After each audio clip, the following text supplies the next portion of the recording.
بسم اللہ الرحمن الرحیم۔ السلام علیکم ورحمۃ اللہ وبرکاتہ۔ نحمدہ ونصلی علی رسولہ الکریم، اما بعد۔ والدین کی عزت کا بیان۔ ایک بوڑھے باپ کا واقعہ۔ محترم ناظرین، جب والدین بوڑھے ہو جائیں تو اولاد کا امتحان شروع ہو جاتا ہے، کیونکہ والدین کی خدمت کی ذمہ داری اولاد کے کندھوں پر آ جاتی ہے۔ لیکن اولاد اگر بوڑھے والدین کو معاملات کے اندر نظر انداز کرے اور وہاں اپنی مرضی کرنے لگ جائے تو والدین کو تکلیف پہنچتی ہے۔ حتیٰ کہ والدین خود چاہتے ہیں کہ ہماری اولاد ہمارا کاروبار سنبھال لے، امور خانہ سنبھال لیں اور بہت ساری چیزیں سنبھال لیں، اور بعض اوقات اولاد اتنی سمجھدار، سنجیدہ اور متین ہوتی ہے کہ وہ اچھے انداز سے بلکہ بہتر انداز میں سنبھال لیتی ہے۔ لیکن والدین کو اگر وہ نظر انداز کریں اور کسی معاملے میں نہ پوچھیں تو ان کو ایک اپنے اختیارات سمجھتے ہوئے دکھائی دیتے ہیں اور وہ تنہا تنہا محسوس کرتے ہیں۔ تو اولاد اگر صرف اپنے والدین سے پوچھ لیں تو اس میں حرج کیا ہے؟ والدین تو چاہتے ہیں کہ سب کچھ اپنی اولاد پر نچھاور کر دیں۔ ایک والدین ہی تو دنیا میں ایسا رشتہ ہے کہ جو اپنی اولاد کو اپنے سے بھی آگے دیکھنا چاہتے ہیں۔ لیکن اولاد اگر نظر انداز کرنے لگے تو یہ رویہ والدین کے لیے اذیت کا، تکلیف کا سبب ہوتا ہے۔ اور اگر اولاد اتنی سرکش ہو جائے کہ اپنے والدین کو دقیانوس سمجھنے لگ جائے، حالات سے بے خبر جاننے لگ جائے، تو یہ والدین کے لیے اس سے بھی زیادہ تکلیف کا سبب ہے۔ اور اگر والدین کو مداخلت بھی نہ کرنے دیں تو تکلیف اور زیادہ بڑھ جاتی ہے۔ رسول اللہ صلی اللہ علیہ وآلہ وسلم کی بارگاہ میں ایک نوجوان نے اپنے بوڑھے باپ کی شکایت کی رسول اللہ صلی اللہ علیہ وآلہ وسلم سے کہ آپ صلی اللہ علیہ وآلہ وسلم نے اس کے باپ کو بلوایا اور وہ بوڑھا باپ راستے میں دل ہی دل میں کچھ اشعار کہتا ہوا چلا آ رہا تھا۔ اللہ پاک نے حضرت جبرائیل علیہ السلام کے ذریعے رسول اللہ صلی اللہ علیہ وآلہ وسلم کو پیغام بھیجا کہ اے محمد صلی اللہ علیہ وآلہ وسلم، اس باپ بیٹے کا معاملہ بعد میں سنیے گا، پہلے اس بوڑھے باپ سے وہ اشعار سنیں جو راستے میں یہ کہتا آیا ہے۔ جب یہ بوڑھا باپ رسول اللہ صلی اللہ علیہ وآلہ وسلم کی خدمت اقدس میں حاضر ہوا تو آپ صلی اللہ علیہ وآلہ وسلم نے کہا، اے بوڑھے بزرگ، تمہارا اور تمہارے بیٹے کا معاملہ بھی ہم سنیں گے، لیکن پہلے آپ وہ شعر سنائیے جو آپ راستے میں پڑھتے ہوئے چلے آ رہے تھے۔ جب اس بوڑھے باپ نے آپ صلی اللہ علیہ وآلہ وسلم کو اشعار سنائے تو رسول اللہ صلی اللہ علیہ وآلہ وسلم اتنا روئے کہ آپ کی داڑھی مبارک تر ہو گئی۔ یہ کیا ماجرا ہے؟ اور ان اشعار میں ایسا کیا تھا جنہیں سن کر رسول اللہ صلی اللہ علیہ وآلہ وسلم بھی رو پڑے؟ ایک شخص رسول اللہ صلی اللہ علیہ وآلہ وسلم کی خدمت میں حاضر ہوا۔ اس نے اپنے بوڑھے باپ کی شکایت کی کہ یا رسول اللہ، میرا باپ مجھ سے پوچھتا نہیں اور میرا مال خرچ کر دیتا ہے۔ آپ صلی اللہ علیہ وآلہ وسلم نے اس کے باپ کو بلوایا۔ جب اس کو پتہ چلا کہ میرے بیٹے نے رسول اللہ صلی اللہ علیہ وآلہ وسلم سے میری شکایت کی ہے تو وہ دل میں رنجیدہ ہوا اور انتہائی دکھی ہوا، اور اسی کیفیت میں رسول اللہ صلی اللہ علیہ وآلہ وسلم کی بارگاہ میں حاضری کے لیے چل پڑا۔ چونکہ عرب کی گھٹی میں شاعری تھی تو راستے میں دل ہی دل میں کچھ اشعار پڑھتے ہوئے پہنچا۔ ادھر دربار رسالت میں آپ صلی اللہ علیہ وآلہ وسلم میں پہنچنے سے پہلے حضرت جبرائیل علیہ السلام آپ صلی اللہ علیہ وآلہ وسلم کی خدمت میں حاضر ہوئے اور عرض کیا، یا رسول اللہ صلی اللہ علیہ وآلہ وسلم، اللہ تعالیٰ نے فرمایا ہے کہ اس کا معاملہ بعد میں سنیے گا، پہلے اس سے وہ اشعار سنیں جو یہ دل میں کہتا ہوا آ رہا تھا۔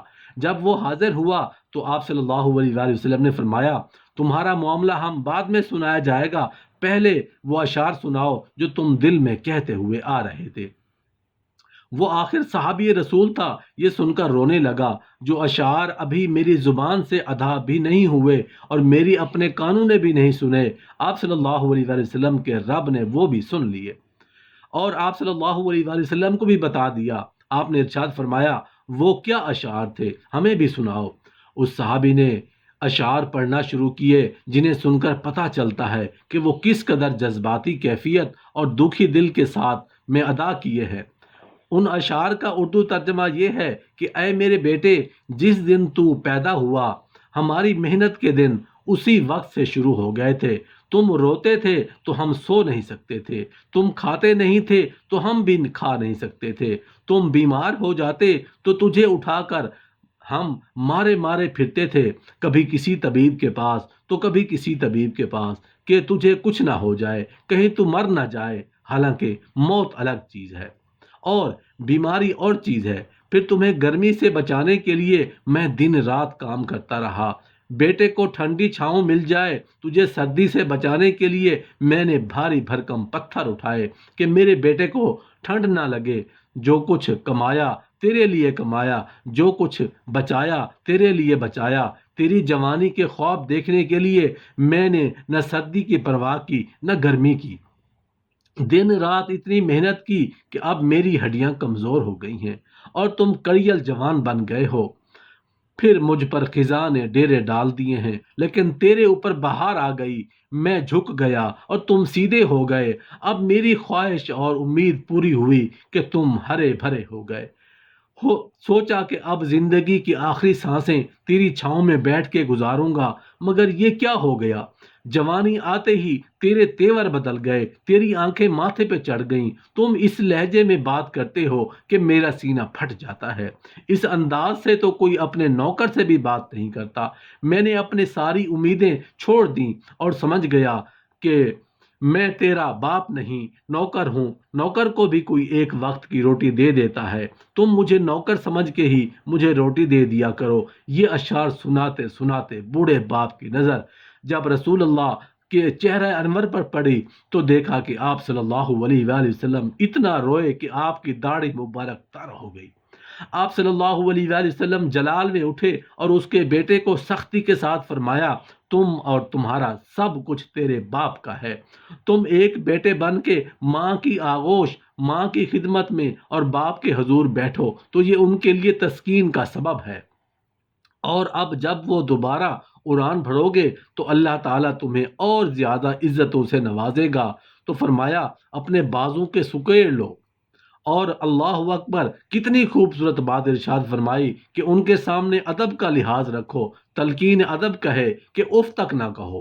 والدین کے ادب و احترام کا حکم اللہ رب العالمین نے دیا، اور آپ کے رب نے حکم فرمایا کہ تم اللہ کے سوا کسی کی عبادت مت کرو اور والدین کے ساتھ حسن سلوک کیا کرو۔ اگر تمہارے سامنے دونوں میں سے کوئی ایک یا دونوں بڑھاپے کو پہنچ جائیں تو انہیں اف بھی نہ کہنا اور انہیں جھڑکنا بھی نہیں، ان دونوں کے ساتھ بڑے ادب سے بات کرنا اور ان دونوں کے لیے نرم دلی سے عاجزی اور انکساری کے بازو جھکائے رکھو، اور عرض کرتے رہو اے میرے رب ان دونوں پر رحم فرما جیسا کہ انہوں نے بچپن میں مجھے پالا تھا۔ ایک باپ اپنی اولاد کے بہتر مستقبل کے لیے اپنی پوری زندگی داؤ پہ لگا دیتا ہے، اور جب اولاد خدمت کے قابل ہو اور منہ پھیر لے، اس باپ کے لیے جو اپنی اولاد کی ہر خواہش کو پورا کرتا ہو اور بڑھاپے میں اس کی حالت یہ ہو جائے کہ وہ اپنی بیماری اور ضرورت بتلاتے ہوئے بھی ہچکچاتا ہو، تو یہ جوان اولاد کے لیے بہت بڑا لمحہ فکریہ ہے۔ کیا یہ گھر گھر کی کہانی نہیں ہے؟ اپنے والدین کی خدمت کو بہت بڑی سعادت سمجھتے ہو، رب کو راضی کریں، جیسا کہ نبی کریم صلی اللہ علیہ وآلہ وسلم نے فرمایا رب کی رضا والدین کی رضا میں ہے اور رب کی ناراضگی والدین کی ناراضگی میں ہے۔ محترم ناظرین، ہمارے دل سخت اور مردہ ہو چکے ہیں، نہ حلال کی تمیز ہے نہ حرام کا پتہ، کیا جائز ہے کیا ناجائز۔ والدین کی عزت، انسانیت کا احترام، حسن سلوک اور اخلاقیات کا تو جنازہ ہی نکل گیا ہو۔ اس لیے ہمارے دل سخت ہو چکے ہیں، ہمارے دلوں سے رحم اور رحم دلی نکل چکی ہے۔ آج عام طور پر دلوں کا حال یہ ہے کہ دلوں کے اندر سختی پیدا ہو گئی ہے، اتنی سختی کہ قرآن سنتے ہیں اثر نہیں ہوتا، حدیث سے اثر نہیں ہوتا، اللہ کی بات آتی ہے اثر نہیں ہوتا، قرآن کا حکم آتا ہے اثر نہیں ہوتا، اللہ کے نبی کا فرمان آتا ہے اثر نہیں ہوتا۔